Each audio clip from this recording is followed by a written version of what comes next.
AP assembly budget సమావేశాలు జరుగుతున్నాయి. ఇప్పుడు లైవ్ చూద్దాం. ఇలాంటి గందరగోళం మధ్యలో ఇంత అవకతవకల మధ్యలో కూడా చాలా 3,32,205 కోట్లతో బడ్జెట్ చాలా చాలా ఉన్న పరిమితమైన వనరుల్ని, ఉన్న మానవ వనరుల్ని ఎంత జాగ్రత్తగా వాడాలి, ఎంత జాగ్రత్తగా ప్లాన్ చేయాలనేది బడ్జెట్ చాలా చాలా తెలియజేస్తుంది అధ్యక్ష. ఇందాక నేను చెప్పింది మన ప్రజల అవసరాలని, ఆకాంక్షలు నేను చెప్పడానికి కారణం, కూటమి ప్రభుత్వం ఈ ఏడాది కేవలం సామాజిక పెన్షన్ల కోసమే దాదాపు 33,000 కోట్లు పైగా ఖర్చు చేయనుంది అధ్యక్ష.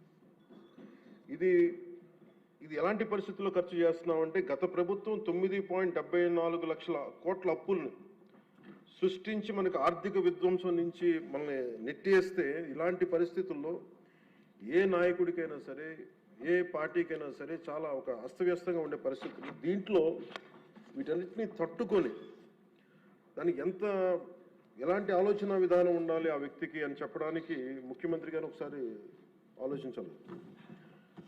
పయ్యావుల కేశవ్ గారు ఆ రోజు బడ్జెట్ ప్రసంగంలో వారు చాలా బ్యూటిఫుల్ కోట్ చేస్తూ వెళ్ళారు. దాంట్లో ఒకటి రవీంద్రనాథ్ ఠాగూర్ గారు చెప్పింది, తాను నాటిన చెట్ల నీడలో తాను ఎప్పటికీ కూర్చోలేనని తెలిసిన భావితరాల కోసం చెట్లు నాటి వ్యక్తి జీవితం యొక్క నిజమైన విలువను అర్థం చేసుకున్నవాడు అన్ని విశ్వకవి రవీంద్రనాథ్ ఠాగూర్ గారి మాటల్ని ఇక్కడ ఆయన ఉటంకించారు అధ్యక్ష. ఇది వారిని ఎలా కంపేర్ చేశారంటే, ఒక దూరదృష్టి, దక్షత, దార్శనికత ఉన్న గౌరవ ముఖ్యమంత్రి వారు చంద్రబాబు నాయుడు గారితో కంపేర్ చేసి చెప్పారు అధ్యక్ష. ఎందుకంటే మనకు ఉన్న పరిస్థితుల్లో ఉన్న పరిమితమైన వనరుల్ని, ఉన్న మానవ వనరుల్ని ఎంత సమర్థవంతంగా వాడుకోవాలి అని అనటానికి ఆయన దూరదృష్టి, ఆయన పరిపాలన దక్షత, అలాగే ఆయన దార్శనికత, ఈ రెండు ఈ బడ్జెట్లో చాలా స్పష్టంగా ఆయన గైడెన్స్ కానీ, వారి పయ్యావుల కేశవ్ గారితో కలిసి వారు దీన్ని తీసుకొచ్చిన విధానం కానీ మనస్ఫూర్తిగా గౌరవ ముఖ్యమంత్రి గారికి మనస్ఫూర్తిగా ఈ సభ తరపున వారికి అభినందనలు తెలియజేస్తాను. అండ్ ఈ ప్రభుత్వం దూరదృష్టి, దక్షత, దార్శనికత ఉంటే, గత ప్రభుత్వం ధ్వంసం, విధ్వంసం, విచ్ఛిన్నంతో కూడిన ప్రభుత్వం. ఒకసారి ఎట్లా చెప్పాలి బడ్జెట్ మనకి ఏమేమి ఉన్నాయో ఒకసారి మీకు ప్రజెంట్ చేయడానికి అధ్యక్ష. మనకు వాళ్ళు వదిలేసి వెళ్ళింది 9.74 లక్షల కోట్ల అప్పులు అధ్యక్ష. ఈ కూటమి ప్రభుత్వం 20 నెలలు పాలన సాధించింది ఏంటని చెప్పడానికి ఉదాహరణకి, అంటే ఎలా ఉన్నారంటే, వీళ్ళు 2014-19 మధ్య చేసుకున్న విద్యుత్ కొనుగోలు ఒప్పందాలను గత ప్రభుత్వం ఇష్టానుసారం రద్దు చేయడం ద్వారా విద్యుత్ సరఫరాలో లోటుపాట్లు వచ్చాయి. దీనికోసం విద్యుత్ కొనుగోళ్ల పేరిట అధిక ధర చెల్లించే బాధ్యత లేని ఆ వ్యక్తులకి చేసిన కొనుగోళ్ల కారణంగా డిస్కమ్స్కి 12,250 కోట్ల నష్టం వాటిల్లింది. ఈ 5 ఏళ్ల అసమర్థ విధానాల కారణంగా విద్యుత్ పంపిణీ సంస్థలు దాదాపు 1.29 లక్షల కోట్ల మేర నష్టపోయాయి. ఈ భారాన్ని విద్యుత్ బిల్లుల రూపంలో మళ్ళీ ప్రజల మీదనే మోపారు. కూటమి ప్రభుత్వం వచ్చిన తర్వాత ఈ విధానాన్ని రద్దు చేసి ట్రూ అప్ ఛార్జీని పూర్తిగా ఎత్తివేయడమే కాకుండా రాష్ట్ర చరిత్రలో ఎన్నడూ లేని విధంగా ట్రూ డౌన్ పేరిట ప్రజలపై విద్యుత్ బిల్లుల భారాన్ని తగ్గించినారు. అలాగే వాళ్ళు చేసిన అప్పుల వల్ల, వాళ్ళ నిర్లక్ష్య అసమర్థ పాలన వల్ల, ఆర్థిక విధ్వంసం వల్ల రాష్ట్ర అభివృద్ధి 30 ఏళ్ళు వెనక్కి నెట్టవేయబడి, ఇవేదో రుజువుల్లో చేయకుండా విమర్శ కాదు అధ్యక్ష. ఇది మనం శ్వేతపత్రంలో ఉన్న వివరాల ప్రకారం, మన జూలై 24 శ్వేతపత్రం ఉన్న వివరాల ప్రకారం వెళ్లిపోయిన పాలకులు దాదాపు 9,74,000 కోట్ల అప్పులు మన మీద వేసిపోయారు. అందులో వివిధ శాఖల పరిధిలో పనులు చేయించుకుని కాంట్రాక్టర్స్కి, వెండర్స్కి వాళ్ళు చెల్లించకుండా వదిలి వెళ్ళిన అప్పులే 1,35,000 కోట్ల రూపాయలు ఉన్నాయి. అందులో కూటమి ప్రభుత్వం ఏర్పడిన తర్వాత 25,000 కోట్ల రూపాయలు ముఖ్యమంత్రి గారి నాయకత్వంలో అప్పులు తిరిగి చెల్లించగలిగాం అధ్యక్ష. నీటిపారుదల, రోడ్లు, భవనాలు, పరిశ్రమల శాఖల వారీగా ప్రాజెక్టుల కోసం మరో 37,000 కోట్లు విడుదల చేయడం జరిగింది.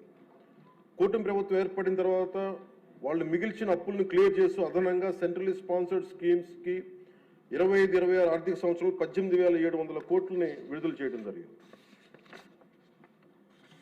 కేంద్ర ప్రభుత్వం నుంచి వచ్చిన 10,500 కోట్ల నిధుల్ని వినియోగించడంలో గత ప్రభుత్వం చాలా ఘోరంగా విఫలమైంది. అందులో 1,800 కోట్లు ఏవై అర్బన్ రెజువనేషన్ మిషన్, ప్రధానమంత్రి Ayushman Bharat, pre matric scholarship for OBC, EBC, denotified తెగలు, PMSSV కింద రావాల్సిన పోస్ట్ మెట్రిక్ స్కాలర్షిప్లు చెల్లించకపోవడంతో వెనక్కి వెళ్ళిపోయాయి. తద్వారా పట్టణాల్లో అభివృద్ధి నిలిచిపోయింది. రాష్ట్ర విద్యార్థులు, యువత నష్టపోయింది. సెంట్రల్లీ స్పాన్సర్డ్ స్కీమ్స్కి రాష్ట్ర మ్యాచింగ్ గత ప్రభుత్వం ఇవ్వకపోవడం వల్ల 8,700 కోట్ల రూపాయలు నిరుపయోగం అయిపోయాయి. తద్వారా కేంద్ర ప్రాయోజిత పథకాల అమలు ఆగిపోయింది. ఇట్లా గత ప్రభుత్వం పూర్తి చేయకుండా వదిలేసి వెళ్ళిన పులివెందులు కానీ, డోన్, ఉద్దానం ప్రాజెక్టులకి తిరిగి మన ప్రభుత్వం వచ్చి 400 కోట్ల రూపాయలు కేటాయించి మళ్ళీ విలేజ్ స్కీమ్ ప్రాజెక్టులను ఈ వేసవిలోని ప్రజలకి అందుబాటులో తీసుకురాబోతుంది. మరో 7,910 కోట్ల రూపాయలతో 5 జిల్లాల పరిధిలో మెగా వాటర్ గ్రిడ్ ప్రాజెక్ట్స్ని ప్రారంభించాం. 2027 చివరి నాటికి మొత్తం ప్రాజెక్టులు పూర్తి చేయబోతున్నాం అధ్యక్ష. కూటమి ప్రభుత్వంలో అధికారంలోకి వచ్చిన తర్వాత జల్ జీవన్ మిషన్కి చాలా బలమైన పునరుత్తేజం తెచ్చాం. అలాగే విద్యాశాఖలో కూడా సహచర మంత్రి వైద్యుడు సోదరుడు నారా లోకేష్ గారి నాయకత్వంలో కూడా చాలా రెవల్యూషన్ చేంజ్ చేసి వచ్చినాయి.